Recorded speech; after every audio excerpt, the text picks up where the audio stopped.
ఈ రాత్రికాల సమయంలో దేవుని వాక్యం నుంచి అపొస్తలుల కార్యములు 2వ అధ్యాయం 42వ వచనం మనం అందరం కలిసి చదువుకుందాం. వీరు అపొస్తలుల బోధ యందును సహవాసమందును రొట్టె విరిచినందును ప్రార్థన చేయటందును ఎడతెగక ఉండిరి. ప్రార్థన చేసుకుందాం. దయచేసి మోకరించండి. మా పరలోకపు తండ్రి, యేసు ప్రభువారి నామమున వందనాలు చెల్లిస్తున్నాం. ఈ రాత్రి వేళ సమయంలో పరిస్థితులు సరైన విధానంలో లేని కారణం బట్టి నీ ప్రజలకి ఆన్లైన్లో ప్రభువా నీ వాక్యాన్ని మేము పంపిస్తుండగా అనేకులు విని మేలు పొందినట్లు చేయండి. ఇట్లా అనేక సంఘాల నుంచి కూడా నీ దాసులు పంపిస్తున్నారు. వారిని బట్టి కూడా మీ స్తోత్రములు బలపరిచి మీరు వాడుకోవాల్సిందిగా ప్రార్థన చేస్తుంటున్నాం. ఈ చివరి భయంకరమైనటువంటి అన్ని దినాల్లో కావలసిన మాటల చేత బలపరిచి నీ నామని మహిమ తెచ్చుకోమని వందనాలు చెల్లిస్తూ సహాయపడతారామని యేసుక్రీస్తు వారి నామమున ప్రార్థించి అడిగి వేడుకుంటున్నాము తండ్రి. ఆమేన్. కూర్చుండి తెచ్చేసి.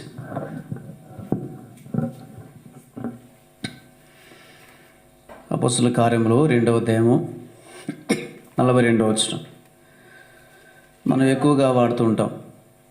ఈ వచనాన్ని మనము వాళ్ళ దగ్గర అయితేనేమి, తిరిగి చివరి వర్తమానంలో అయితేనేమి, తిరిగి బైబిల్ స్టడీలో కూడా మనం ఎక్కువగా వాడుతుంటాం.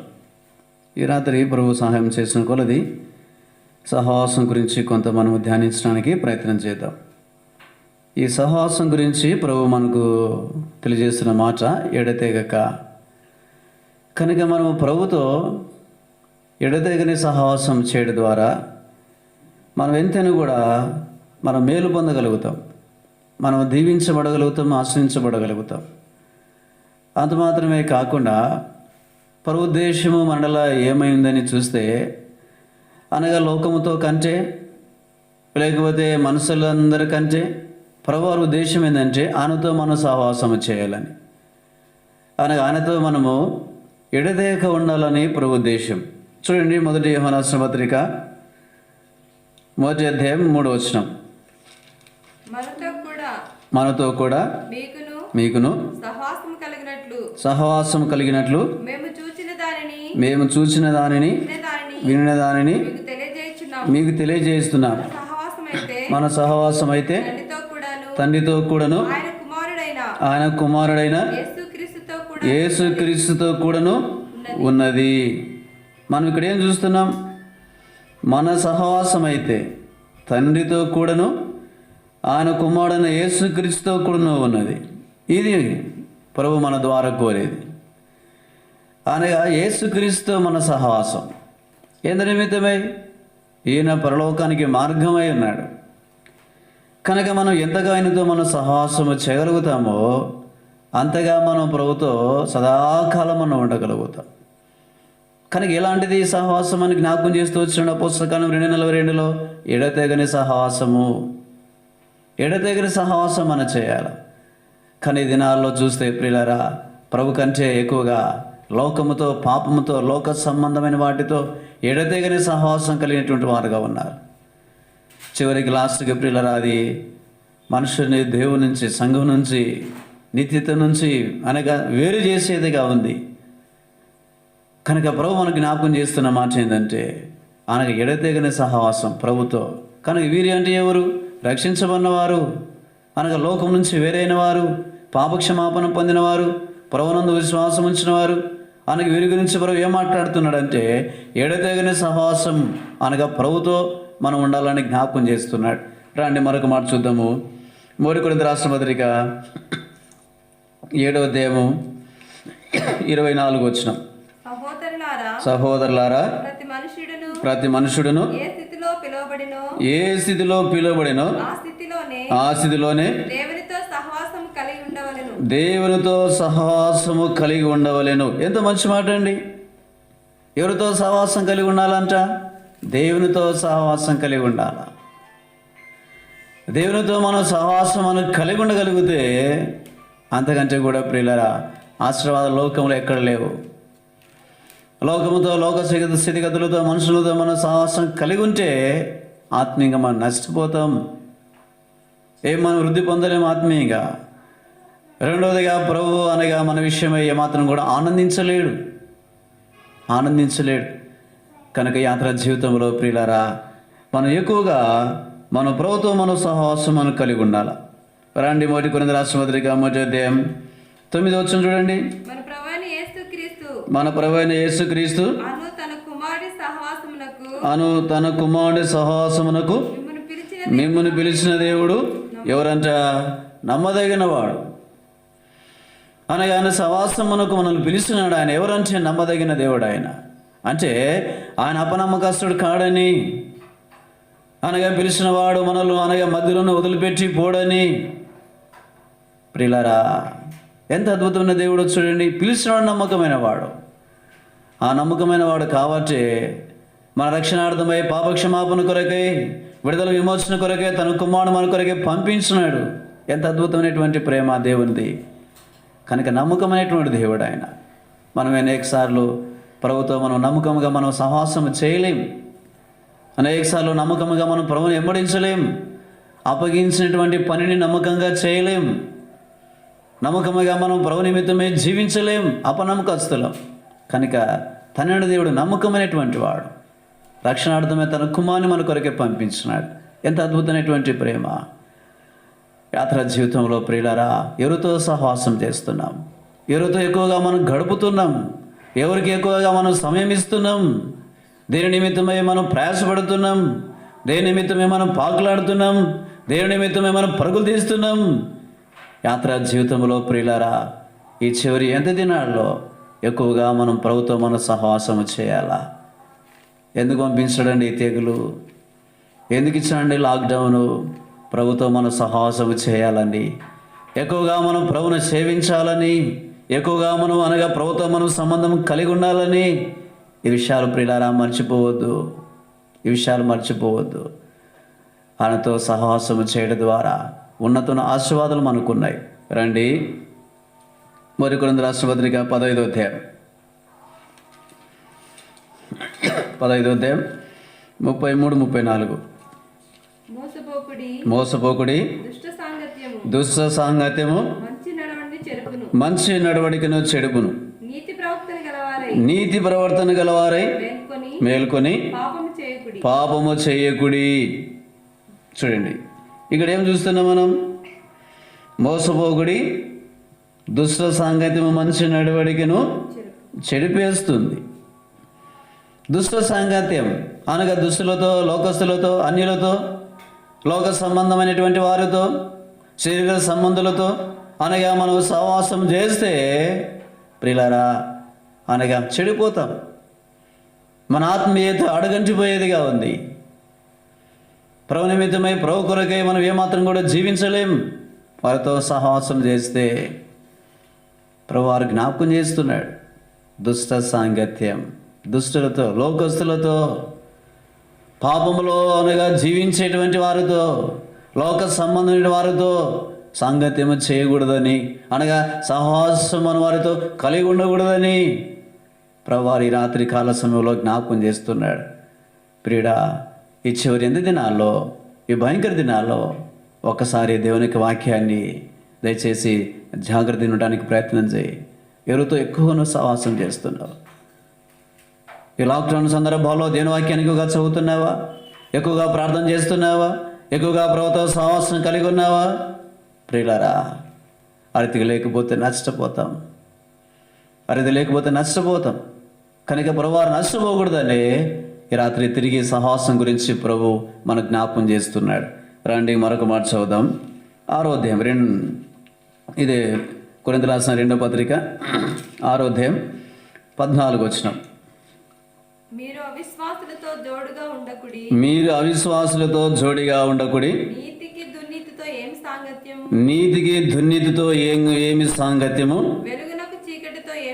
వెలుగునకు చీకటితో ఏమి పొత్తు? క్రీస్తునకు బలియాలతో ఏమి సంబంధము? అవిశ్వాసతో విశ్వాసికి పాలెక్కడిది? దేవుని ఆలయమునకు విగ్రహములతో ఏమి పొందిక? మనము జీవగల దేవుని ఆలయమై ఉన్నాము, దేవుడిలా అందుకు దేవుడు ఇలాగూ సెలవిచ్చుచున్నాడు. చదవండి. నేను వారిలో నేను వారిలో నివసించి సంచరింతును, నేను వారి దేవుడి నేను వారి దేవుడయ్యుందును, వారు నా ప్రజలై వారు నా ప్రజలయ్యుందురు. కావున మీరు వారి మధ్య మీరు వారి మధ్య నుండి బయలు వెలుడి ప్రత్యేకముగా ఉండండి. ఎంత మంచి మాట! ప్రత్యేకంగా ఉండండి. క్రైస్తవుడు ప్రత్యేకించబన్నవాడు, దేవుని అంగీకరించిన వ్యక్తి పరసంబంధమైన వాడు, దేవుని అంగీకరించిన వ్యక్తి వెలుగు సంబంధి. మన భవిష్యత్తు పరమందుంది. ప్రత్యేకత ఎక్కడ? నీ దినాల్లో ప్రత్యేకత ఎక్కడ? ప్రత్యేకత ఒకసారి చెప్పండి. ప్రత్యేకత ప్రభు మాట్లాడుతున్నాడు, ప్రత్యేకంగా ఉండండి. ఎక్కడండి ప్రత్యేకత? ప్రియులారా, సంవత్సరాల తరబడి, నెలల తరబడి ప్రభు ఇంటికి వస్తున్నాం, ప్రవాక్యం చదువుతున్నాం, బోధిస్తున్నాం, సువార్తలకు వెళుతున్నాం. ప్రత్యేకత ఉందా? మనలో ఉన్నటువంటి ప్రభువాన్ని అనేకులు చూడగలుగుతున్నారా? ప్రభువాన్ని అనేకులకు చూపించగలుగుతున్నామా? అర్థమైపోయింది ఈ దినాల్లో. వారి వల్లే మాటలు, వారి వల్లే ప్రవర్తన, వారి వల్లే శాస్త్రాలు, వారి వల్లే వేషాలు, వారి వల్లే అలవాట్లు, వారి వల్లే లేకపోతే లోకసమైన కార్యాలు. ఎక్కడండి ప్రత్యేకత? ఒకటి మతికి పెట్టుకో ప్రియుడా, ప్రత్యేకంగా జీవించకపోతే ఒక దినాన్ని ప్రత్యేకించవాలేవు. అది మాత్రం వాస్తవం.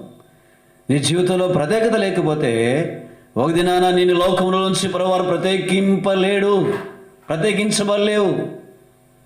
అన్నీ ఉన్నాయి, కొరత లేకుండా ఉంది, సమృద్ధి ఉంది. క్రైస్తవ జీవితంలో ప్రత్యేకత కనపడట్లే. వారి రీతిగా చేస్తున్నారు, వారి రీతిగా మాట్లాడుతున్నారు, వారి రీతిగా తలస్తున్నారు, వారి రీతిగానిగా వెళుతున్నారు. అదే స్థితి. ఎక్కడండి ప్రత్యేకత? కనుక ప్రభువారు మనకు జ్ఞాపకం చేసే మాట ఏంటంటే ప్రత్యేకంగా ఉండండి.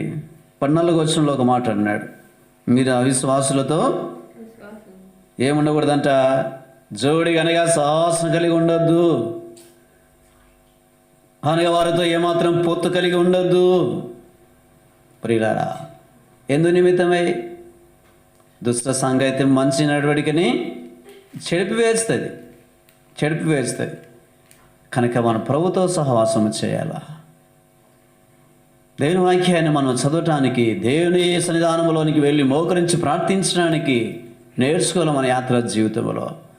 ప్రియులారా, ఇది చేయడం ద్వారా ఎంతైనా కూడా పరమ తండ్రి మన విషయమే ఆనందించగలుగుతాడు. దేవుని యొక్క ఆశీస్సులు మనం ఎంతైనా కూడా పొందుతాం. యోబు గ్రంథం రండి.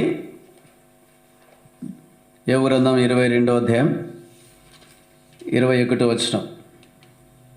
యోబు గ్రంథం 22వ అధ్యాయం 21వ వచనం.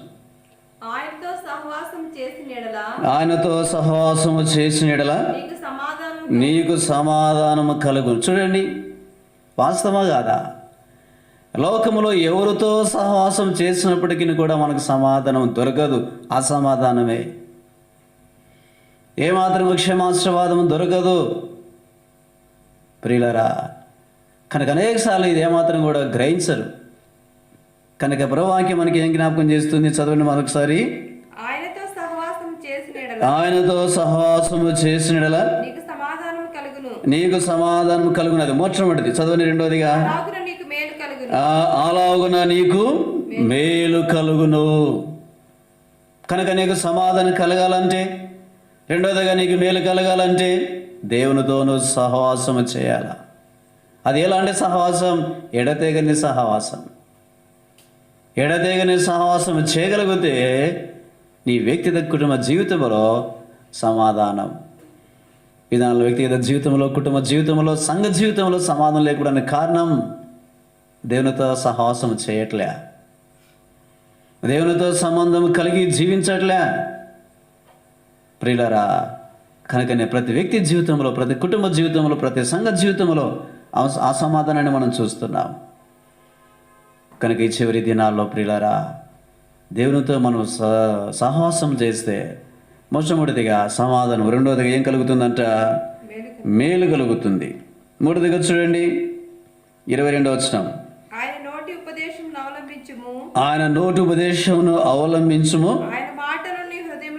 ఉంచుకొనుము. ఆయన మాటలు నీ హృదయంలో ఉంచుకొనుము. సర్వశక్తుని వైపు నువ్వు తిరిగి నీడల సర్వశక్తిని వైపు నీవు తిరిగిన యెడల నీ గుడారంలో నుండి నీ గుడారములో నుండి దుర్మార్గమును దూరముగా తొలగించినలా నీవు అభివృద్ధి పొందేదు. మూడోది అభివృద్ధి. దుష్టులతో లోకముతో లోక స్థితిలో సహవాసం చేయకుండా ప్రభుత్వం చేస్తే సమాధానం. రెండవది మేలు. మూడోది అభివృద్ధి. అభివృద్ధి. ఇలాంటి ఆశీర్వాదములు ప్రభువారు నీ కుటుంబం నీ వ్యక్తిగత జీవితంలోనికి అనుమతించడానికి ఇష్టపడుతున్నాడు. ఈ చివరి దినాల్లో ప్రియులారా, ప్రభుతో సహవాసం చేయటానికి ప్రయత్నం చేయి. లోకంతో వద్దు. ఎందు నిమిత్తమై లోకం ఒక దినాన గతించిపోయేదిగా ఉంది. మనుషులు ఒక దినాన లోకం వదిలిపెట్టిపోయేటువంటి వారుగా ఉన్నారు. ప్రియులారా, ఏ సహోదరుడు కూడా నమ్మదగిన వాడు కాడు. నమ్మదగిన వాడు యేసుక్రీస్తు ప్రభువారే. కనుక మనం ఆయనతో సహవాసం చేస్తే ఆయనకు మొట్టమొదటిది సమాధానం, రెండవదిగా మేలు, మూడోది ఏం కలుగుతుంది? అభివృద్ధి. వృద్ధి పొందుతావు. దేవుడిని దీవించగలుగుతాడు. ఇది నాలో దీవించబడలేకూడానికి కారణం దేవునితో సహవాసం చేయట్లే, లోకముతో సహవాసం. ఆ కారణం వచ్చి వృద్ధి పొందలేకపోతున్నావు. ఎంతో కష్టపడుతున్నావు, రాత్రి మౌలు శ్రమిస్తున్నావు.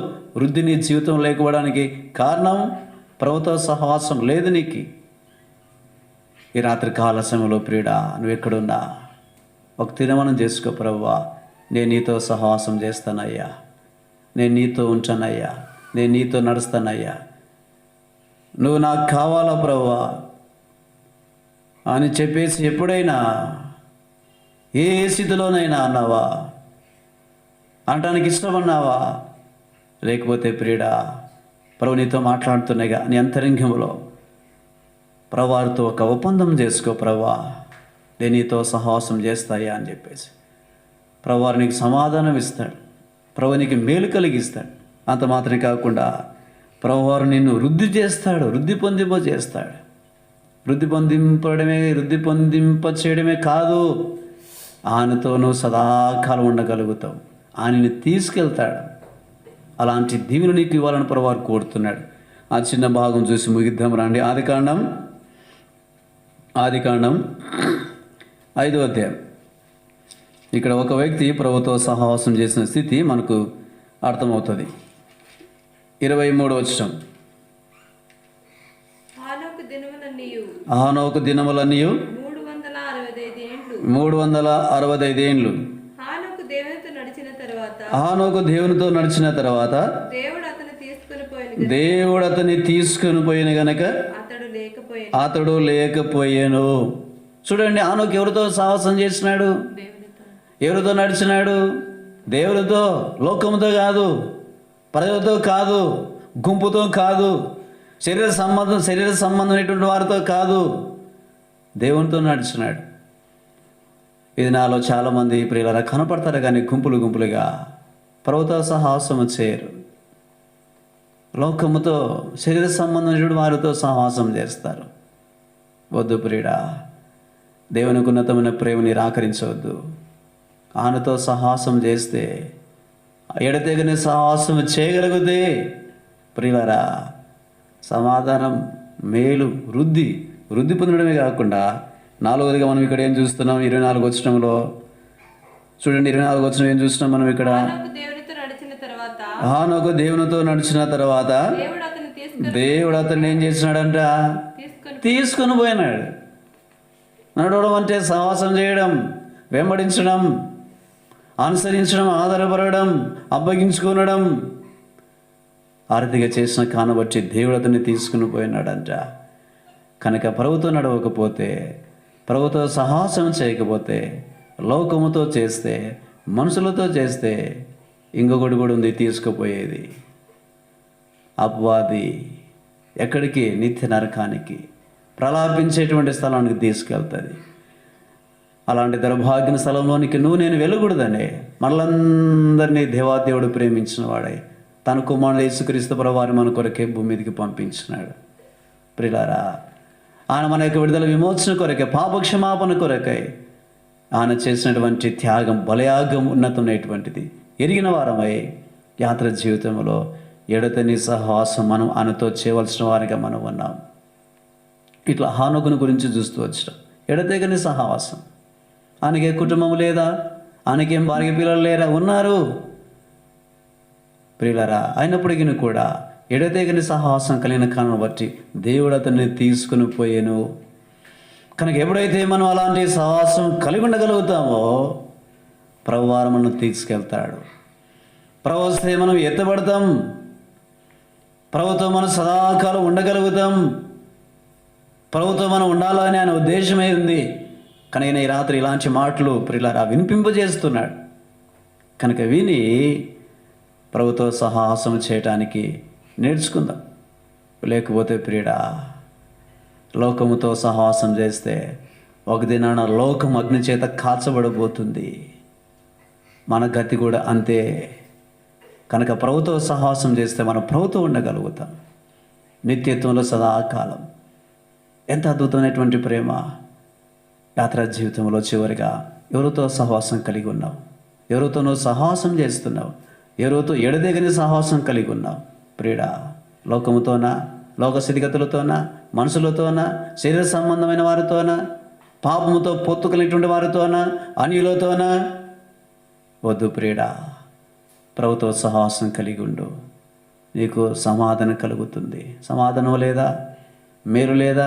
ప్రభుతో సహవాసం కలిగి ఉండు, మేలు కలుగుతుంది. వృద్ధి లేదా? ప్రభుతో సహవాసం కలిగి ఉండు, వృద్ధి పొందుతావు.